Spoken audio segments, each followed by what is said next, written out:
Total war makes no sense in an age where great powers can maintain large and relatively invulnerable nuclear forces and refuse to surrender without resort to those forces.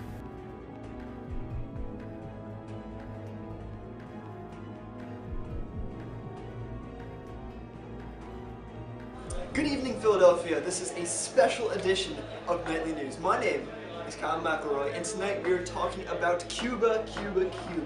More specifically, the Cuban Revolution and the Cuban Missile Crisis, which, oh by the way, almost brought the world to its complete and utter annihilation and end. 90 miles off the coast of Florida, there is now a country capable of destroying many of our resources with nuclear warheads supplied by Soviet Russia. This conflict, though, has been long coming. The Cuban Revolution began when Fulgencio Batista was forced out of Havana by Fidel Castro and his guerrilla group in 1959. From there, our government realized that the ideals of Castro and Che Guevara for Cuban independence were not to the best of our interests. Fundamentally, Castro's political ideology, where everything from the workers rising up against whoever is subjugating them, is very closely tied to Soviet communism. And therefore, it was just simply an incompatible system in the United States. Oh, okay. The Russians really insist that Cuba join them in their communist ideologies. However, Cuba has other plans in regards to their own national identity. They don't want to have any foreign intervention when they determine their own national sense of ideology.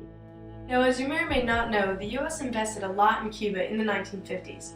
We were originally attracted to Cuba in order to use them as a gateway to Latin America, and because they had a lot of sugar. We know us Americans love sugar. But how do the Cubans feel about the revolution? They're the ones who truly feel the tangible effects of the revolution. We go to our field expert, Melissa Laurie, to talk to us about the impact of the Cuban Revolution on Cuba. Hello, Melissa. What is your opinion about this? Thanks, Jeffrey. In the past year, Cuba has risen to a place of significant importance to the United States and the Soviet Union. After taking power, Castro abolished legal discrimination, brought electricity to the countryside, and initially provided for full employment. I will never be against any right. That is my thinking in politics. I am not communist at all, but I will never be against any right. In order to have a successful revolution, Castro wanted protection from the United States' invasive threats. Castro looked to his close ally, the Soviet Union. Actually, Castro formed strong relations with the USSR, and he then nationalized all private property, such as sugar and their Soviet oil in 1959. Due to Castro's supposed support in communism, the United States established an embargo on travel as well as trading restrictions in 1960. However, if you really think about it, there were no positive impacts on the US when looking at the Cuban Revolution, but that's okay because we're America. Reflect on last year's events. I believe it's important that we take into account the Soviet Union's role in both the events of the Cuban Revolution that led to the crisis, as well as Khrushchev's actions during it. Early on in the revolution in 1959, the Soviet Union was not very involved with the Cubans. As far as they were concerned, Castro was not a communist and Cuba was a focal point for America. Anyways, now with Kennedy in power, one of the first things he had to cover was our relationship with Cuba. So in 1961, he carried out what is now known as the Bay of Pigs. We all saw what John did at the Bay of Pigs. John, that was not okay. I mean, I was listening to a joke about Mao, and then you just barge in and I find out that Cubans are attacking my fellow Cubans. Now just by the name, you could tell that was a huge fail for us. I mean, come on, pigs? Really? We eat those things. Let's just say those Cubans roasted us like pigs. This operation was largely unsuccessful. The U.S. trained and provided supplies for Cuban exiles to overthrow Castro.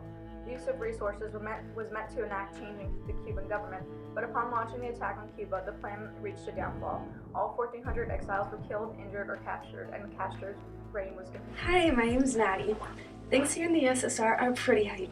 In case anyone wants to know, we have actually won the revolution and put Castro in power in Cuba. I'm not sure what that means. This has enhanced our popularity in third world countries. Now, even though Cuba has drained most of our money because we have to support them, it's fine because we are now super popular. Let's cover some background on the Cuban Missile Crisis. So to give you guys a quick rundown, it was a clash that occurred between the two leading superpowers in the Cold War. This year marks the 50th anniversary of the Cuban Missile Crisis, a conflict that nearly marked the end of mankind itself. And to celebrate this wonderful and glorious event, I brought in reincarnations of JFK, Castro, and Khrushchev themselves. The instability of the Cuban Revolution, in addition to the introduction of nuclear missiles, created a tense situation instigated by the USSR's action. This would eventually bite them back in the butt, as Khrushchev's negative view on hot-headed and inexperienced Castro may have been a reason why the USSR and Cuban relations were such a begrudging and unstable affair after all of this happened. The impact of the Cuban Missile Crisis was disastrous for all countries involved, but I think it's safe to say that it was the most embarrassing for the USSR and Khrushchev, especially since they were the ones to instigate the conflict and then back down. When an American U-2 spy plane captured pictures of long-range Soviet missiles in Cuba, these nuclear warheads had the capacity to reach and cause mass destruction in the U.S. It seems as though this crisis came out of nowhere. In a public address on October 22nd, Kennedy threatens that the USSR must remove all defensive weapons from Cuba. He also writes Khrushchev a private letter explaining this.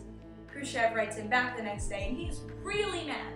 He was all like, I must say, frankly, that the measures indicated in your statement constitute a serious threat to the peace and to the security of nations. We reaffirm that the armaments which are in Cuba are intended solely for the defensive purposes in order to secure the Republic of Cuba against the attack of an aggressor. I wanted to defend Havana from your imperialistic desires. It is the responsibility of the USSR to protect new socialist or communist states. Today we will look to field experts regarding each side of the countries that were majorly invested in this revolution: America, Cuba, and Soviet Russia. Now we have our field reporter, Matt Stanzanowski, who has somehow managed to infiltrate Soviet forces and enter Cuba. He is live with us where the nuclear weapons are actually hosted as we speak. Matt? I'm in front of the nuclear missiles in Cuba right now. As you can see behind me, they are armed and ready. Repeat, they are armed and ready. Alright, now let's go to Amelia, who is reporting from Washington. Amelia, can you tell us what's going on there these past couple of days? Yeah, so when the White House first got news of the nuclear warhead setup in Cuba, President Kennedy called a meeting with the Executive Committee of the National Security Council, which included Vice President Johnson, Secretary of State Dean Rusk, Secretary of Defense Robert McNamara, Attorney General Robert Kennedy, and National Security Advisor McGeorge Bundy, among others. ExComm was split into two groups. The Hawks favored military actions while the Doves favored political and diplomatic pressure. The most popular was by far a full-scale attack and invasion of Cuba. Kennedy only held back because he felt that it would lead to another world war. Kennedy favored the option of setting up a naval blockade. On October 24th, 1962, the blockade around Cuba, known as the Quarantine, was put into place. Good evening, my fellow citizens. This government, as promised, has maintained the closest surveillance of the Soviet military buildup on the island of Cuba. Within the past week, unmistakable evidence has established the fact that a series of offensive missile sites is now in preparation on that imprisoned island. The purpose of these bases can be none other than to provide a nuclear strike capability against the Western Hemisphere. The blockade ultimately worked because when the Soviet ships saw it, they either stopped or turned back. Sir, there are Soviet ships approaching the blockade! Like we said, we'll cripple any ship that doesn't respect the blockade. 3 days later. Sir, an oil tanker won't reverse course and refuses to be boarded and searched by US troops. Well, I mean, it would probably be bad if we actually crippled the ship. So, we don't have to. News of missiles in such a close location sent panic amongst people of the United States. The Cuban Missile Crisis represented the first time the tables had been turned on the United States. Before the U.S. had nuclear missiles within range of major Soviet cities for the purpose of containment. Now that the Soviets did the same, for the first time, they had the nuclear advantage over the United States.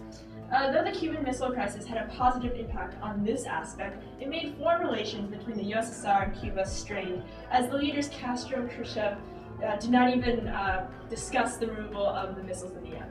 So when you specifically examine the state of the USSR at the time and the actions taken by Khrushchev, it is clear the events that took place in October of 1962 throughout the remainder of the year severely impacted the USSR as a whole. Khrushchev's popularity as a whole decreased a lot because he was seen as very negatively from that point forward, which then later led to his ousting of being the premier of the Soviet Union later in 1964.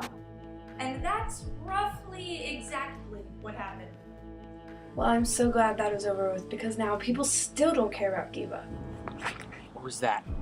Oh God, they found me. Honey, say goodbye to the kids for me. Well, it seems like we lost connection. Woo! Go America!